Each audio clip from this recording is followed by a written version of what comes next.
Um, could you reflect on how you have managed to have various sessions in your vernacular, given the jargon and the terms that are within cyberspace?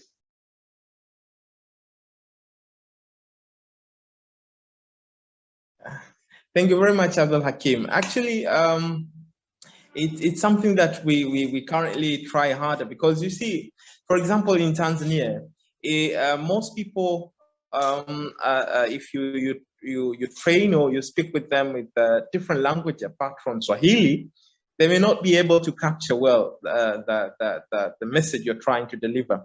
So we do all we can to see how we can be able to translate and utilize our own way of explaining things in terms of cybersecurity, making sure that, because the message is clear. We want them, for example, not to click unwanted links.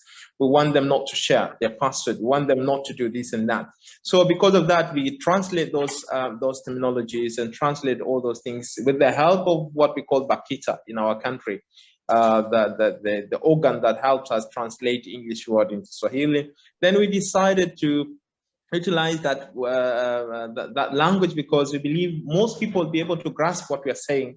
And because the target of us delivering this awareness program to rural areas and everywhere, schools, everywhere we go to, is to make sure that people understand our target, understand what we want them to do. So if we don't utilize the simplest way, because actually even I normally say most of the time, the key things for awareness to be effective in our countries, we must not only make it entertaining, but also make it easier for people to understand what we're trying to tell them. Because if you complicate things, they get bored.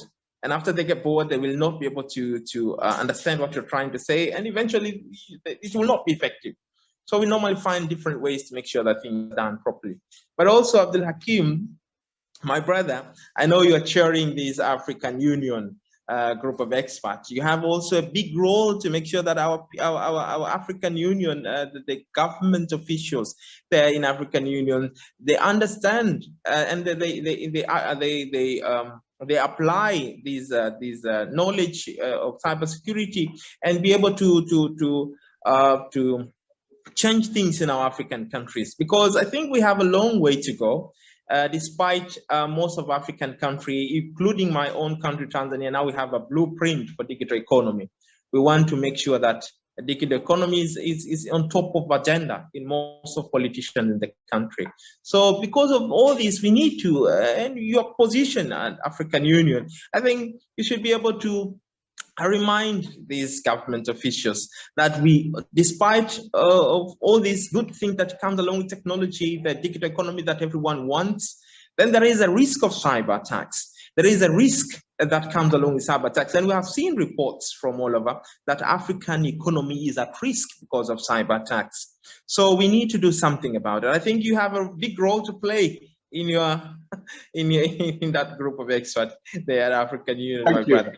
So I look forward to see more changes next time from our leaders.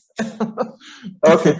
Very, very quickly, let me just answer that by saying Aluta continua victoria asserta.